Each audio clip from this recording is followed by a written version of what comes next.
Bonjour à toutes et à tous. Geneviève, Jean-Pierre, moi-même et l'ensemble du conseil municipal auraient aimé vous réunir un de ces samedis de janvier afin de vous offrir tous nos vœux pour cette nouvelle année. Ce moment privilégié n'est pas encore possible afin de préserver votre santé et la sécurité de chacun. Nous avons donc décidé d'élaborer ce petit film qui retrace les projets et actions menés durant l'année 2020. Lors de la première période de confinement, nous avons immédiatement mis en place une cellule de crise agents élus afin de pourvoir aux besoins de la population.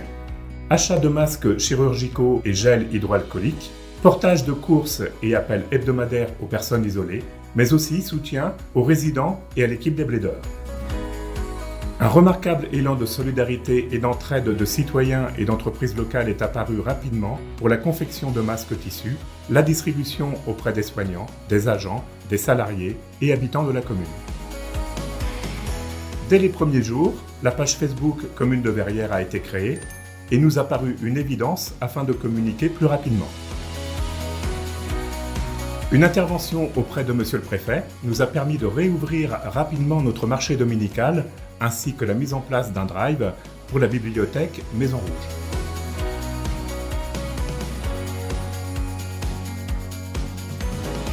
Durant l'été, des animations estivales se sont déroulées dans nos quartiers grâce à l'action du CCAS avec Verrières en été, un jour, un quartier, véritable lieu de rencontre et moment de partage avec la participation d'associations locales.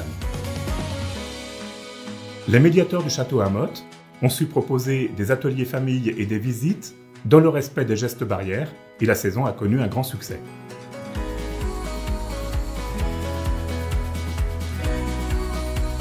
Nous avons continué à soutenir la culture en accueillant des résidences au Carré des Arts. Les commémorations du 8 mai et du 11 novembre se sont déroulées en comité très réduit. Au-delà du devoir de mémoire, ces deux moments forts et émotionnels nous ont fait mesurer plus que jamais le sacrifice de nos anciens. Un soutien logistique auprès de nos commerçants au moment de Noël aura permis de concrétiser une action généreuse et solidaire d'un groupe de commerçants avec l'opération Les Jolis Cadeaux Verrois. Au foyer logement Les Blédeurs, la reconstruction du bâtiment C était devenue urgente compte tenu de la vétusté et la mise aux normes de chaque appartement. Les résidents ont intégré leurs nouveaux espaces de vie à l'automne. L'ancien bâtiment C va être démoli pour faire place à la construction d'un nouvel immeuble composé de logements en location à destination d'un public senior ou en situation de handicap. Dans la continuité de la résidence des Blédeurs et du village des Chênes, nous mettons en place un comité de pilotage afin de réfléchir à l'aménagement du secteur dit à Nice, quartier qui sera en partie à connotation senior, tant en termes d'habitat que de service à la personne.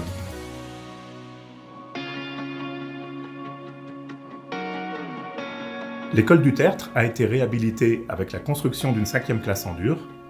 Les travaux se sont terminés en octobre. En 2021, les écoles Jean de La Fontaine seront agrandies avec l'aménagement de 2 classes de maternelle, une classe en élémentaire et un nouveau restaurant scolaire. Les travaux d'extension de la salle des troubadours sont en cours, ainsi qu'une réflexion sur l'agrandissement de la salle des joutes.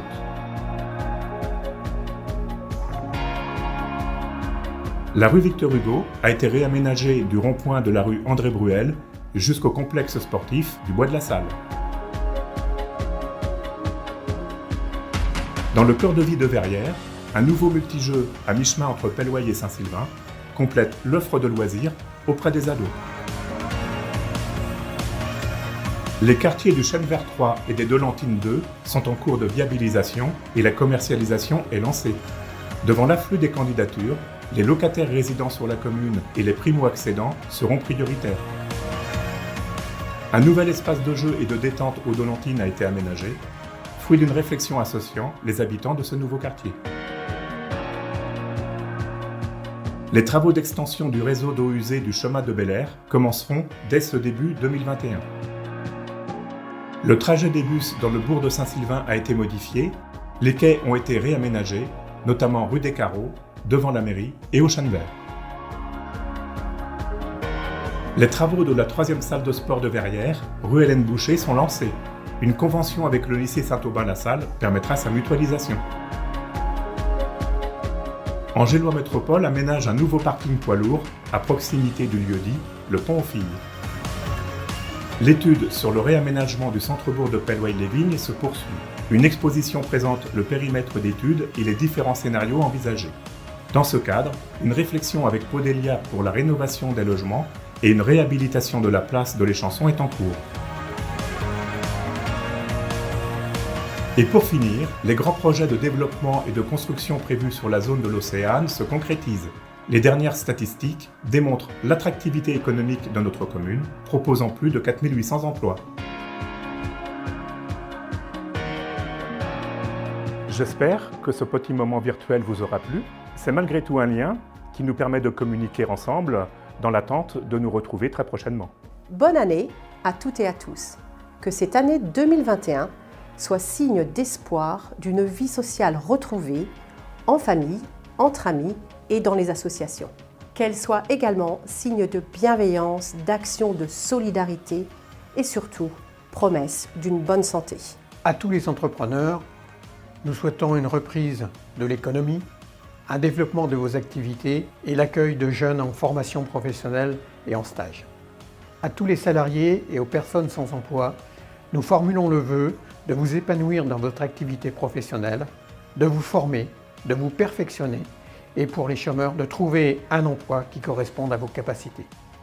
Bonne année 2021. Je vous souhaite, à toutes et à tous, une très bonne année 2021 pleine de bienveillance les uns envers les autres, dans un esprit de citoyenneté.